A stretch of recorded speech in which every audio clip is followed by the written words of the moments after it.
students, Assalamu alaikum. Welcome to Cyber Max Academy. आज हम class 9th mathematics की exercise 2.1 करने जा रहे हैं। क्वेश्चन नंबर 1,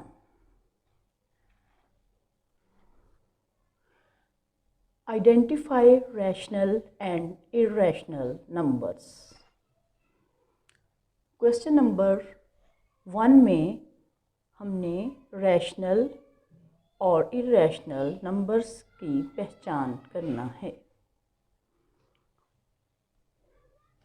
जी, मैंने रैशनल नंबर्स और इर्रेशनल नंबर्स को अलग अलग करके लिखा है।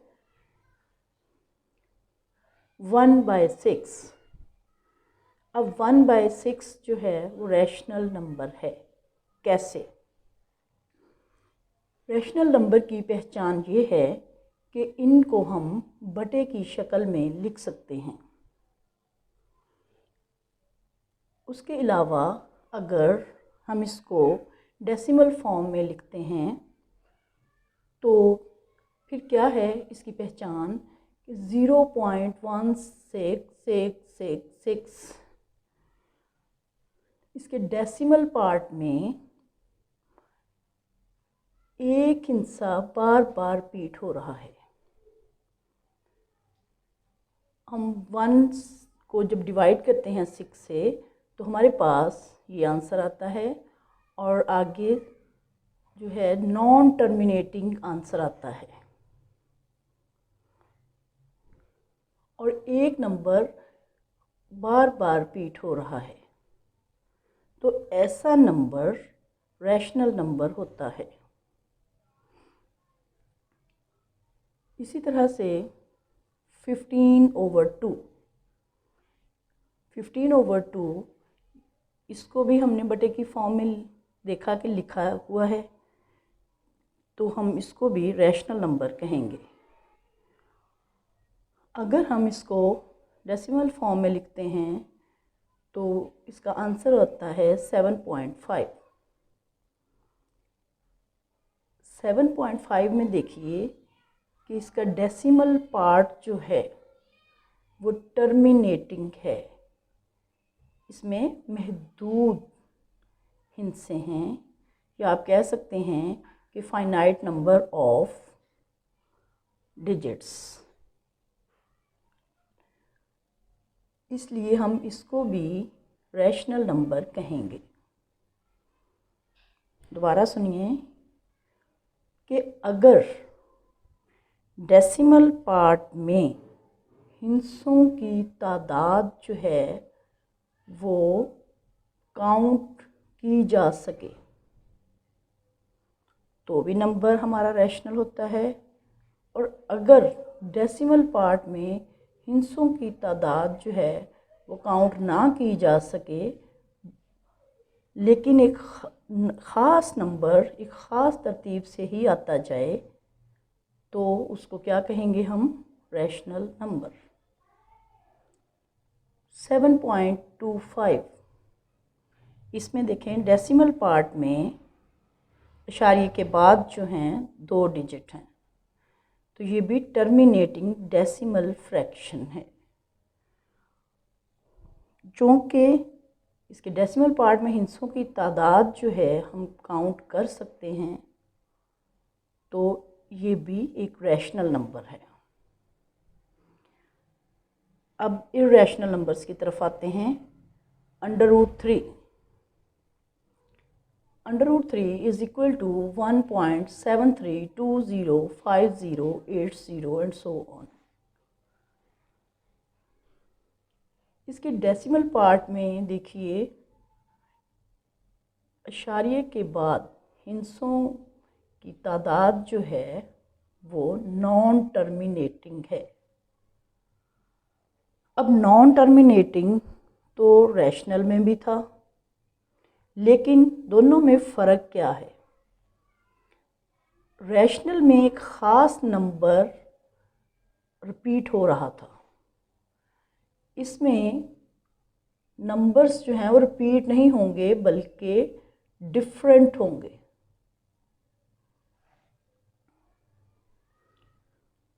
इरेशनल नंबर्स को दोबारा समझिए कि इसके डेसिमल पार्ट में हिस्सों की तादाद अगर गिनी नहीं जा सकती, नॉन टर्मिनेटिंग है,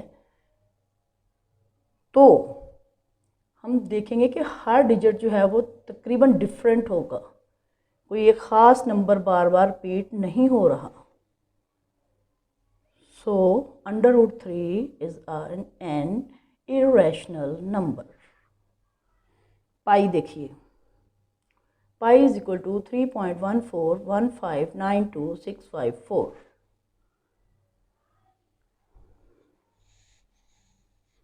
इसकी डेसिमल पार्ट में देखिए हिस्सों की तादाद, डिजिट्स की तादाद जो है वो लामहदूद है, लेकिन नंबर्स जो हैं वो रिपीट नहीं हो रहे।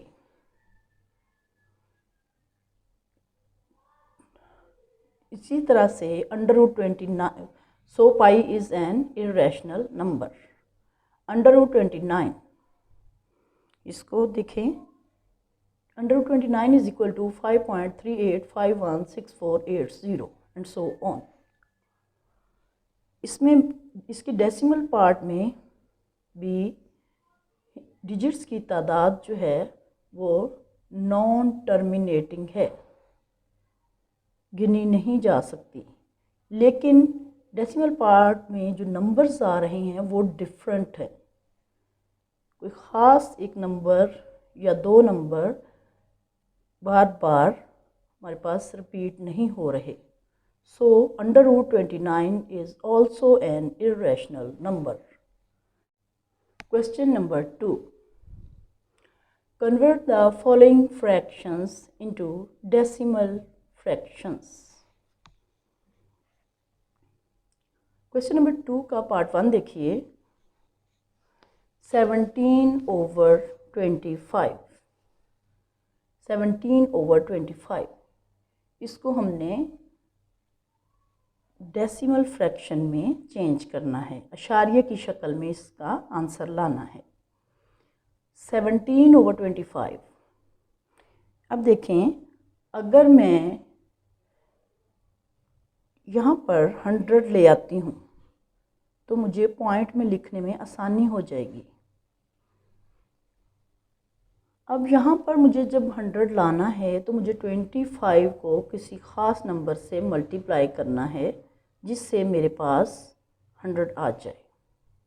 अब वो नंबर क्या है? 4।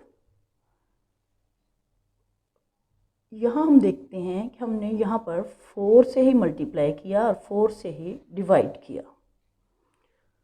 17 को जब 4 से मल्टीप्लाई किया तो 68 आया, और जब 25 को 4 से मल्टीप्लाई किया तो 100 आया। अब 68/100 को हम क्या लिखेंगे? 0.68। सेकंड मेथड देखिए, 17/25 इसको सिंपल हमने डिवीजन मेथड से किया और हमारे पास आंसर फिर भी 0.68 आता है। डिवीजन मेथड आपको पहले भी आता है, एक बार मैं फिर बता देती हूँ कि 17 यहाँ था और 25 से हमने डिवाइड करना है। अब हम देखते हैं कि 17 जो है वो 25 से स्मॉल है।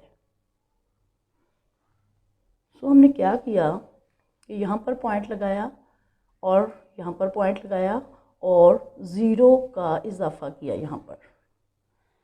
अब हमने 25 को बारी बारी 1 2 3 4 5 से मल्टीप्लाई करके देखा। 6 से हमने जब किया तो हमें पता चला कि हम यहाँ 150 लिखेंगे। 7 से जब करते हैं तो वो 170 से बड़ा आंसर आ जाता है, तो हम 6 के साथ मल्टीप्लाई करेंगे और 150 यहाँ लिखा। अब यहाँ हम माइनस करेंगे, 170 में से 150 जब माइनस किया तो हमारे पास 20 आया। अब यहाँ पर हमने एक ज़ीरो का इजाफा यहाँ पर किया और यहाँ पर किया। अब 25 को हमने 1 2 3 4 6 7 इसी तरह से 9 तक मल्टीप्लाई किया। तो 9 से जब हम मल्टीप्लाई करते हैं, 8 से भी किया, तो 9 से जब हम मल्टीप्लाई करते हैं तो हमारे पास 200 से बड़ा आंसर आता है। सो हमने 25 को 8 से मल्टीप्लाई किया तो 200 हमारे पास आ जाता है। अब आंसर हमारे पास क्या आया, 0.68। तो हम इसको 0.68 लिखेंगे ताकि हमारा पॉइंट जो है वो वाज़े हो जाए। जी, क्वेश्चन नंबर 2 का सेकंड पार्ट देखिए, 19/4। इसको भी पार्ट 1 की तरह करेंगे कि हमें यहाँ पर 100 अगर आ जाता है हमारे पास 100, तो हम इजीली इसको 4.75 यानी इशारिये की फॉर्म में, डेसिमल फॉर्म में आसानी से लिख सकते हैं। अब यहाँ 100 लाने के लिए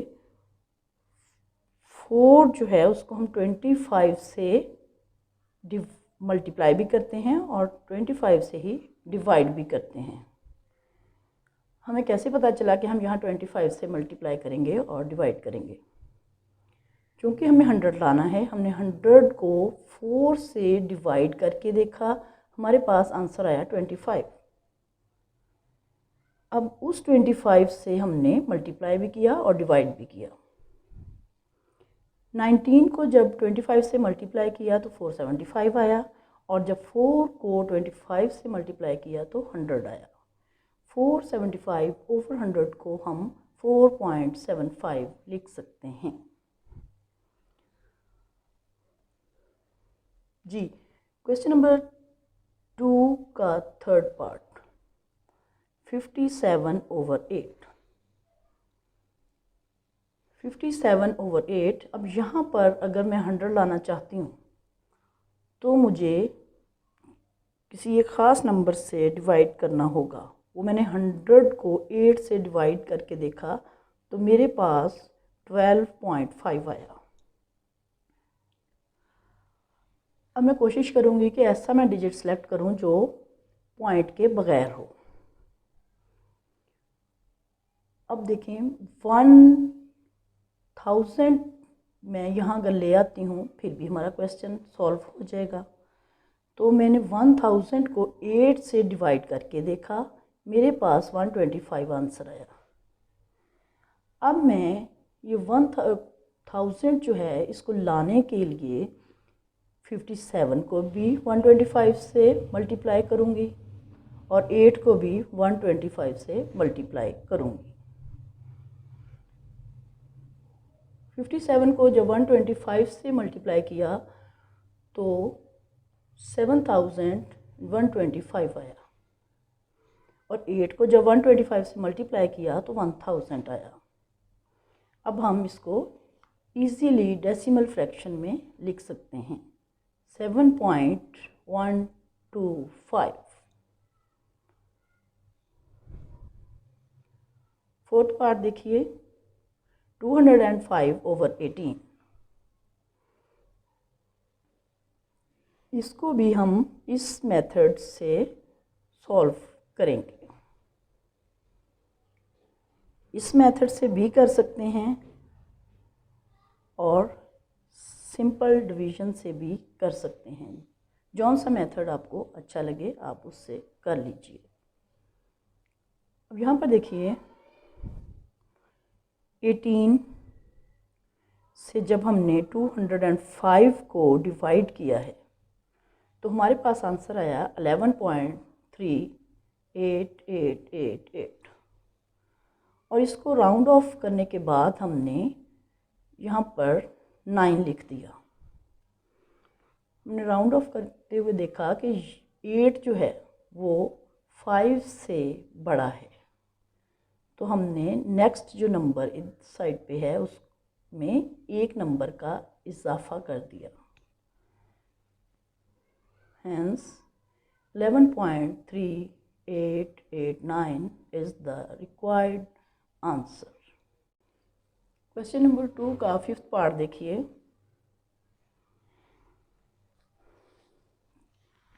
जी 5th पार्ट में 5/8 इसको हमने 125 से ही मल्टीप्लाई किया और 125 से ही डिवाइड किया, या आप यूँ कह लें कि 5 को भी 125 से मल्टीप्लाई किया और 8 को भी 125 से मल्टीप्लाई किया,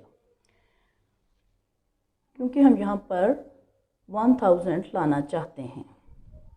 अगर हम यहाँ पर 100 ले आते हैं तो यहाँ पर आंसर पॉइंट में आता था हमारे पास, तो हमने कोशिश की कि यहाँ पर 1000 ले आएं।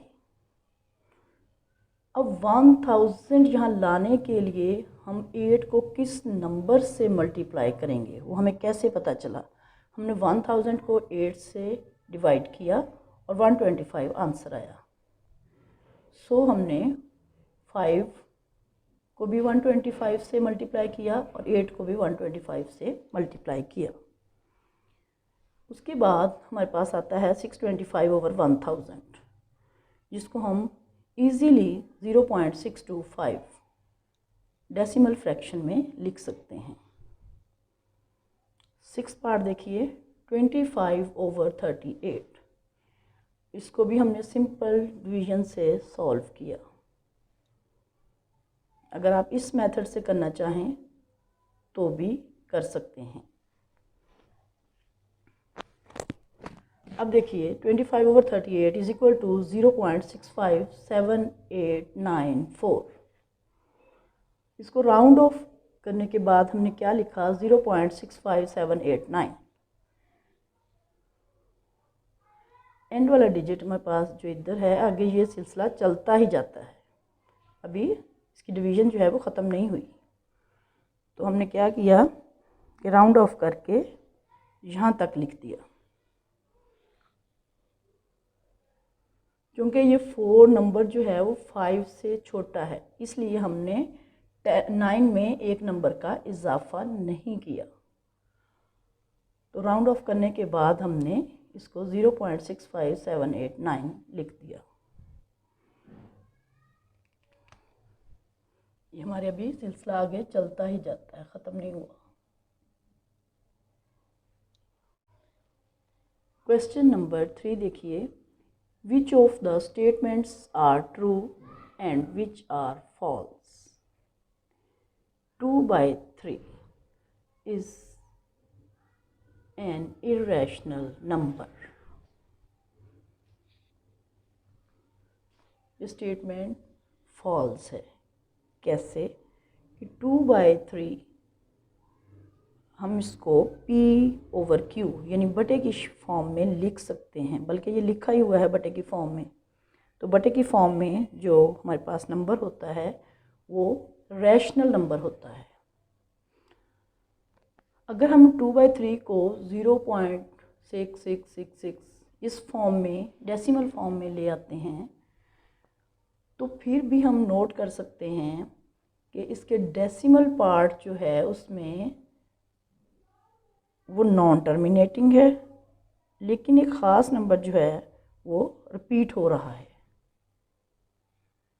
तो उस लिहाज से भी ये रैशनल नंबर है। अगर ये इररेशनल होता तो यहाँ पर एक ही नंबर रिपीट नहीं होना था, बल्कि डिफरेंट नंबर्स आने थे। पाई सेकेंड वर्ड देखिए, pi is an irrational number. ये स्टेटमेंट ट्रू है। कैसे? इसका डेसिमल पार्ट देखिए, पाई is equal to 3.141592 and so on. इसकी डेसिमल पार्ट में कोई ख़ास नंबर, एक तो ये नॉन टर्मिनेटिंग है, लेकिन एक ख़ास नंबर ख़ास तरतीब से रिपीट नहीं हो रहा, बल्कि डिफरेंट नंबर्स हैं। बड़े दिल वाले चैनल को सब्सक्राइब करें। So pi is an irrational number। Third part देखिए, 1/9 इज़ अ टर्मिनेटिंग फ्रैक्शन। 1 को हमने 9 से डिवाइड किया तो हमारे पास 0.11111 एंड सो ऑन आता जा रहा है। हम देखते हैं कि इसके डेसिमल पार्ट में डिजिट्स की तादाद जो है वो काउंट नहीं की जा सकती। डिजिट्स का सिलसिला ख़त्म नहीं हो रहा, बल्कि एक इन्फिनिट नंबर ऑफ डिजिट्स हैं। सो 1/9 is a terminating fraction if false है। 1/9 is a non-terminating fraction, सो हम इसको false कहेंगे। 3/4 is a terminating fraction, it's true। ये true कैसे है कि 3/4 is equal to 0.75। इसके डेसिमल पार्ट में डिजिट्स की तादाद जो है वो फाइनाइट है, so it's a terminating fraction. इसके डेसिमल पार्ट में हिस्सों की तादाद जो है वो काउंट की जा सकती है। अब देखिए फिफ्थ पार्ट की तरफ। 4/5 is a recurring fraction, it's false. कैसे? 4/5 को हम लिखेंगे 0.8। इसके डेसिमल पार्ट में सिर्फ 1 डिजिट है 8, कोई नंबर जो है वो रिपीट नहीं हो रहा, so it's not a recurring fraction. जी क्वेश्चन नंबर 4 देखिए। Represent the numbers on number line.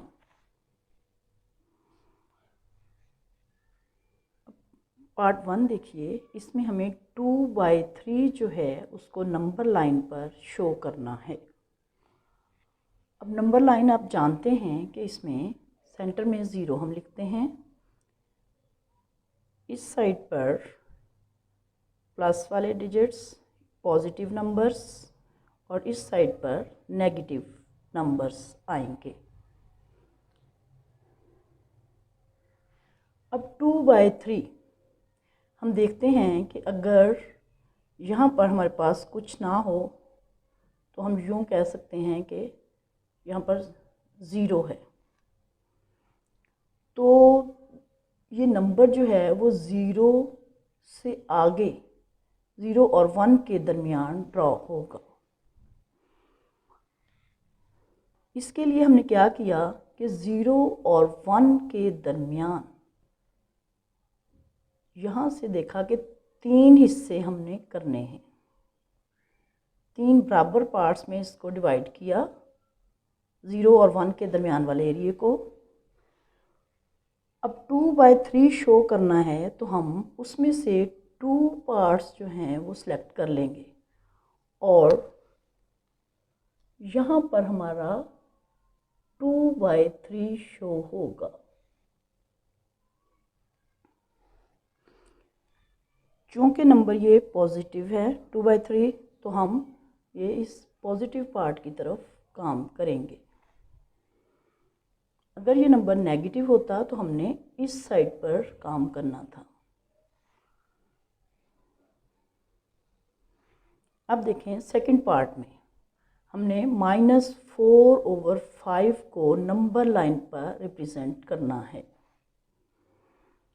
अब हमने देखा कि नंबर हमारे पास जो है वो नेगेटिव है, तो हम 0 और -1 के दरमियान इसको ड्रॉ करेंगे।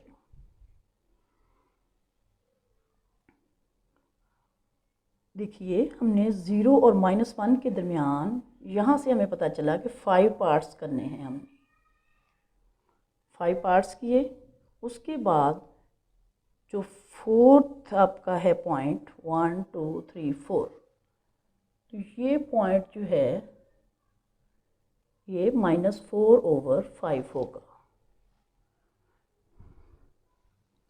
पार्ट 3 देखिए,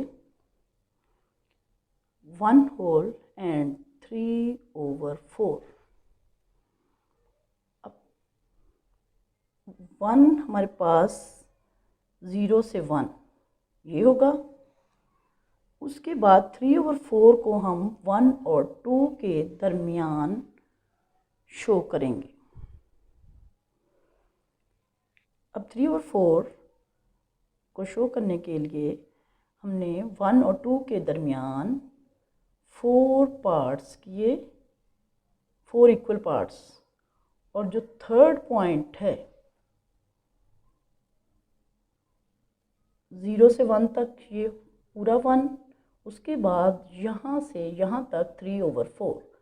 तो यहाँ से लेकर यहाँ तक हमारे पास जो 1 होल 3/4 शो होगा यहाँ पे। जी फोर्थ पार्ट देखिए, -2 होल एंड 5/8। अब नेगेटिव नंबर है तो हम 0 के इस साइड पर काम करेंगे। 2 होल -1 -2, ये इतना हिस्सा हमारे पास -2। उसके बाद 5/8 को हम शो -2 और -3 के दरमियान में करेंगे। -2 और -3 के दरमियान हमने 8 इक्वल पार्ट्स में डिवाइड किया इस पोर्शन को, और 5 पार्ट्स जो हैं हम 1 2 3 4 5 पाँचवें पॉइंट पे, 5th पॉइंट पे हम 5/8 को शो करते हैं। और यहाँ से लेकर यहाँ तक हम देखते हैं कि -2 होल 5/8। 5th पार्ट देखिए, 2 होल एंड 3/4। हमें पता है कि 0 से 1 एंड 1 से 2, ये 2 हमारे पास हो गया होल। और आगे हमने 3/4 जो है वो 2 और 3 के दरमियान शो करना है। नेक्स्ट पार्ट हमने 4 इक्वल पार्ट्स जो हैं वो बनाए 2 और 3 के दरमियान, और यहाँ से 1 2 3 पार्ट्स थर्ड पार्ट पे यहाँ पे हमारे पास 2 होल एंड 3/4 को हमने शो किया।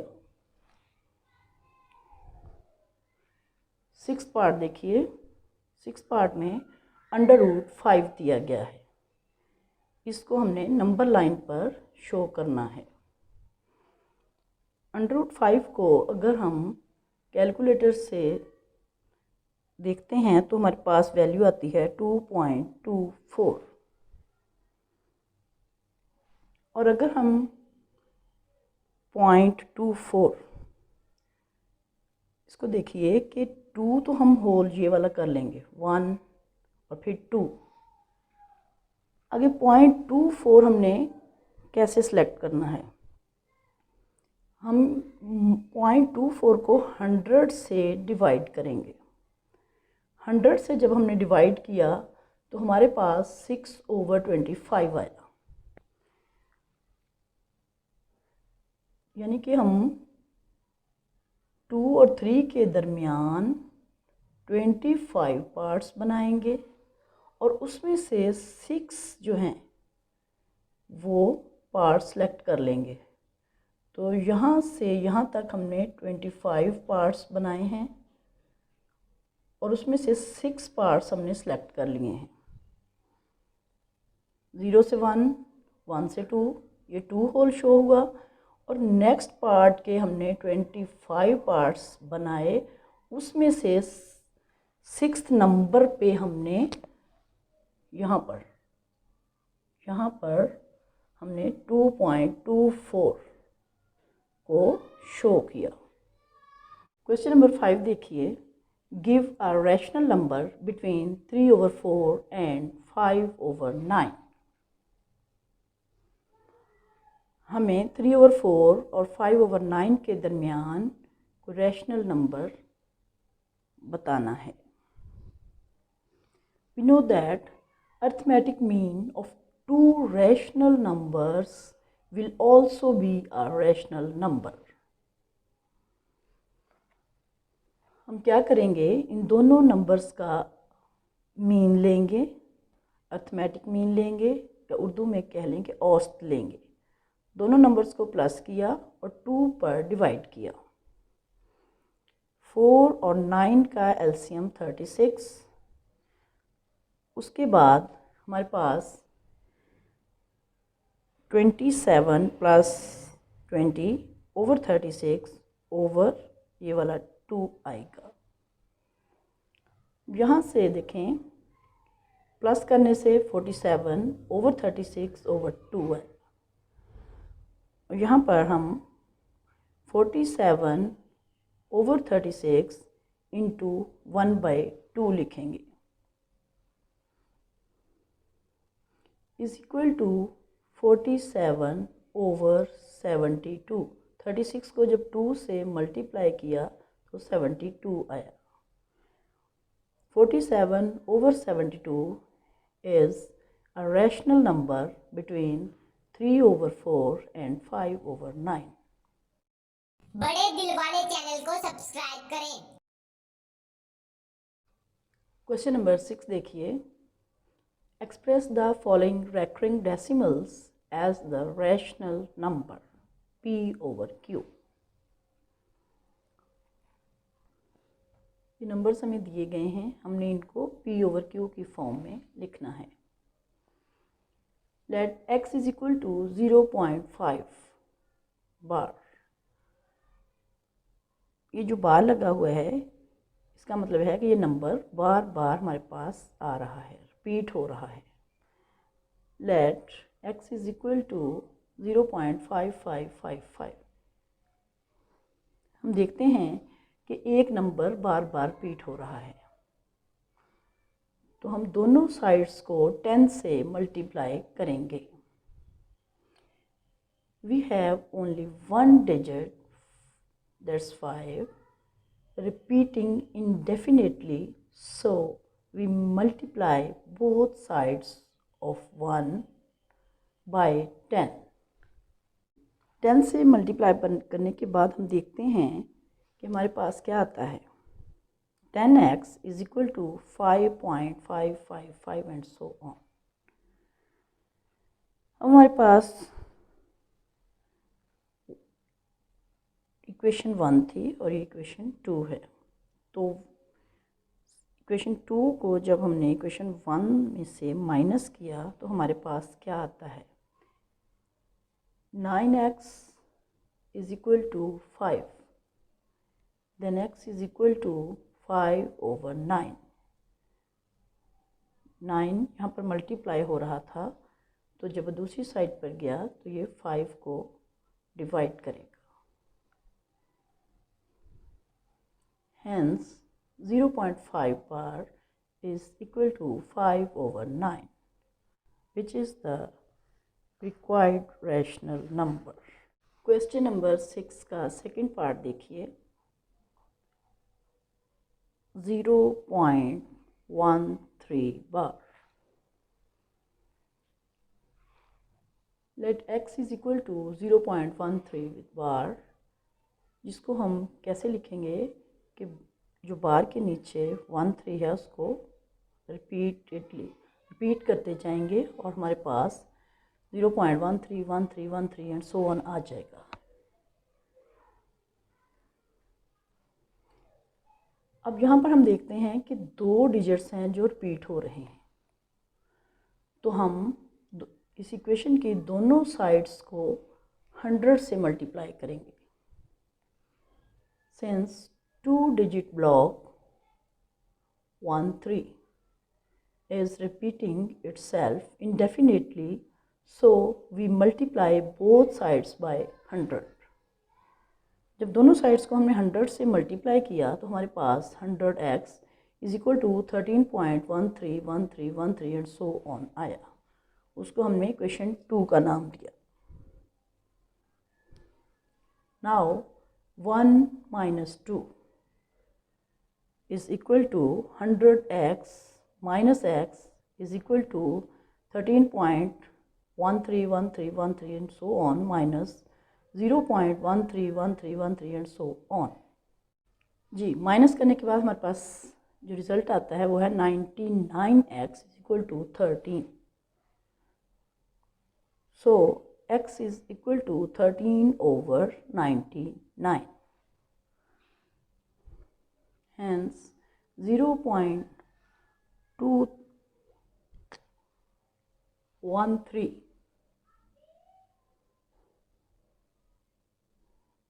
bar is equal to 13 over 99। Question number 6 का थर्ड पार्ट देखिए। 0.67 bar at x is equal to 0.676767 and so on. Bar के नीचे जो डिजिट हमारे पास है उसको बार बार लिखेंगे। इसको इक्वेशन 1 का नाम दिया। अब हम देखते हैं कि 2 डिजिट ब्लॉक जो है वो रिपीट हो रहा है, तो हम दोनों साइड्स, इस इक्वेशन की दोनों साइड्स को 100 से मल्टीप्लाई करेंगे। जब 100 से हमने दोनों साइड्स को मल्टीप्लाई किया तो हमारे पास 100x is equal to 67.676767 and so on आया। इसको हमने इक्वेशन 2 का नाम दिया। जी, अब इक्वेशन 1 देखिए। इक्वेशन 1 में से हमने इक्वेशन 2 को माइनस किया। 100x minus x is equal to 67.6767 so on minus 0.6767 and so on। 100x minus x, इसका रिजल्ट हमारे पास क्या आया 99x। और इधर हम जब हमने माइनस किया है इन दोनों रकमों को तो देखें कि 67 आंसर आया है। अब x हमें फाइंड करना है। 99 यहाँ मल्टीप्लाई हो रहा है। जब हम इसको दूसरी साइड पर लेकर जाएंगे तो ये 67 ओवर 99 हो जाएगा। Hence 67 over 99 is the required rational number। Dear students, I hope कि आपने मेरे लेक्चर को अच्छे से समझ लिया होगा। इसके साथ ही मैं आपसे इजाज़त चाहूँगी। अल्लाह हाफ़िज़।